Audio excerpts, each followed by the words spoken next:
हर चोर बुरा होता है, लेकिन कुछ चोर ऐसा भी होता है जो घर का ताला नहीं तोड़ता है, बंदूक लेकर के नहीं आता है और ना ही चेहरा दिखाता है, बस एक फोन कॉल करता है और कुछ ही मिनट में किसी गरीब का रिटायरमेंट का पैसा ले लेता है, किसी गरीब का बेटी का शादी का पैसा ले लेता है, एक मजदूर का जिंदगी भर का कमाई स्कैम कर लेता है। दोस्तों, आज जो कहानी आप सुनने जा रहे हैं वो कोई ऐसी वैसी कहानी नहीं है। ये कहानी में आज मैं आप लोगों को बताने वाला हूँ कि एक माँ और बाप का दर्द। एक इंसान जब अपना काम करके रिटायरमेंट होता है, उसका पैसा कैसे स्कैम कर लिया जाता है। तो और दोस्तों, हम लोग समझते हैं इस वीडियो में।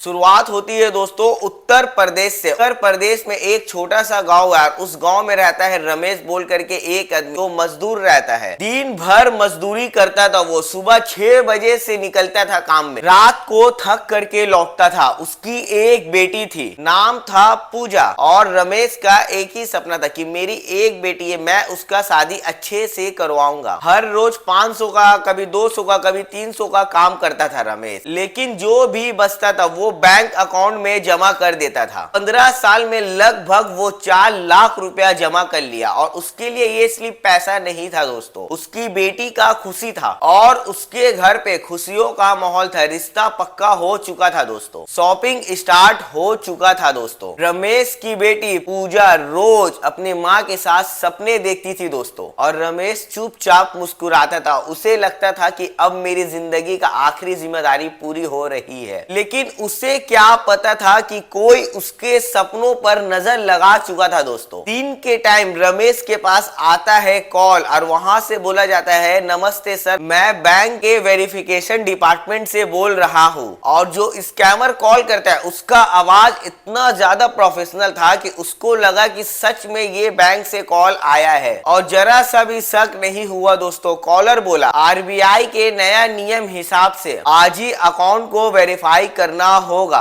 वरना आपके अकाउंट ब्लॉक हो जाएगा। रमेश घबरा गया। उसने कहा कि बेटा, मेरी बेटी की शादी है, मेरा अकाउंट को बिल्कुल भी ब्लॉक मत करना। कॉलर ने कहा कि सर, बस आप एक ओटीपी बताइए। रमेश के मोबाइल पर मैसेज गया और मैसेज में ओटीपी गया और रमेश ने बिना सोचे बिना समझे ओटीपी बता दिया। 2 मिनट तक फोन एकदम साइलेंट रहा। फिर उसके बाद एक मैसेज आता है, 50,000 डेबिट। फिर दूसरा मैसेज आता है, 1,20,000 डेबिट। फिर तीसरा मैसेज आता है, 2,30,000 को डेबिट कर लिया जाता है दोस्तों। और जब चौथा मैसेज आता है तो दिखाता है अकाउंट में 0 बैलेंस। और फिर जो उसके बाद होता है दोस्तों, उस बेचारे रमेश का हाथ से मोबाइल गिर जाता है, उसके सांसें तेज हो जाती है दोस्तों। और फिर वो बैंक जाता है, मैनेजर को अपना अकाउंट दिखाता है। अकाउंट उसका चेक करता है मैनेजर, और मैनेजर सिर्फ एक सवाल पूछता है, क्या आपने अपना ओटीपी किसी को शेयर किया है? उसने कहा हाँ। बस वहीं पे सब कुछ खत्म हो जाता है। और फिर रमेश ने सिर्फ एक बात बैंक मैनेजर को कही कि सर, वो मेरी बेटी की शादी का पैसा था। और बैंक मैनेजर उस टाइम सुन करके कर भी क्या सकता था यार, बिकॉज मनोज को ओटीपी नहीं दे के डायरेक्ट बैंक जाना चाहिए था। और फिर उसके बाद क्या था दोस्तों, वो सब कुछ खत्म हो गया। उस लड़की का शादी होने वाला था, वो भी कैंसिल हो चुका। और ये सिर्फ रमेश की घर की कहानी नहीं है। कुछ जगह में एक इंसान सीरियस रहता है, उसके लिए उसका बेटा अपनी माँ का ऑपरेशन कराने के लिए उन्हीं का पैसा जमा करके रखता है, या फिर रिटायरमेंट होने का पैसा रखता है, वो पैसा भी स्कैम हो जाता है दोस्तों। जरा इमेजिन करो दोस्तों कि ये कॉल सेंटर वाले लोग कितने घटिया होते हैं दोस्तों, कितने घटिया। चोर लोग से भी ज्यादा खराब ये लोग होते हैं। और कई जगह तो ऐसा भी हुआ है दोस्तों कि एक लड़का पैसा जमा करके अपना खुद का रखता है, अपना शादी करने का, पर अफसोस उस लड़के का भी पैसा को स्कैम कर लिया जाता है। देखो दोस्तों, एक क्लियर बात बता रहा हूं, चोर जब चोरी करता है तो सामने से चोरी करता है, लेकिन ये लोग जब चोरी करते हैं तो फोन कॉल करके चोरी करते हैं। और ऐसे कॉल पर आप लोग बिल्कुल भी भरोसा ना करें। और ये चीज सिर्फ उत्तर प्रदेश में नहीं हो रहा दोस्तों, ये चीज हमारे कोलकाता में भी हो रहे हैं। पूरा शहर सो रहा है, लेकिन एक बिल्डिंग की 3री फ्लोर में लाइट जला हुआ है। अंदर 40-50 कंप्यूटर्स एक साथ चल रही है दोस्तों। हर डेस्क पर हार्ड डिस्क पहने हुए कुछ लोग बैठे हुए हैं दोस्तों। उनके सामने हजारों मोबाइल नंबर की लिस्ट खुली हुई है दोस्तों। कोई कह रहा है कि आज 10 लाख का टारगेट पूरा करना है। इन लोग के माइंड में एक चीज बैठा हुआ रहता है दोस्तों कि बुजुर्ग लोग को कॉल करो, वो लोग जल्दी भरोसा करते हैं इन सब चीजों में। अगर मान लो किसी को ये लोग कॉल करेंगे तो फोन करके बोलते कि मैम आपके अकाउंट में इतना डॉलर आया है, आप चेक करें और मुझे ओटीपी बता। अगला इंसान इन लोग को ओटीपी बता देते हैं। और कुछ लोग तो ऐसा करते हैं, जॉब के बहाना बोलते हैं यहाँ पे आपको जॉब लगी, आपको इतना पैसा भेजना है, ये वहां पे पैसा भेजा, पैसा पूरा स्कैम। ये लोग इस तरह का टारगेट पूरा करते हैं दोस्तों। और इन लोगों के ना अंदर 1% जिसको बोला जाता है रहम नहीं होता है। किसी का रिटायरमेंट का पैसा ये लोग लेता है, किसी का बेटी का शादी का पैसा लेता है, तो किसी का ऑपरेशन का पैसा ये लोग ले लेते हैं। ये लोग इतना ज्यादा घटिया और नीच होता है। मुझे नहीं पता कि मेरा ये वीडियो कहां तक जा रहा है, लेकिन मैं इतना बोलूंगा कि अगर आप लोग मेरे इस वीडियो को देख रहे हो और अगर आप लोग के साथ कोई भी ऐसा स्कैम कर रहा है, तो आप लोग पहले जाओ बैंक में, के बाद जाओ पुलिस स्टेशन में, पुलिस को जा करके कंप्लेन करो। ये लोग सिर्फ इंडिया में स्कैम नहीं करते, इंडिया के बाहर भी स्कैम करता है। इसी शहर में सलमा नाम की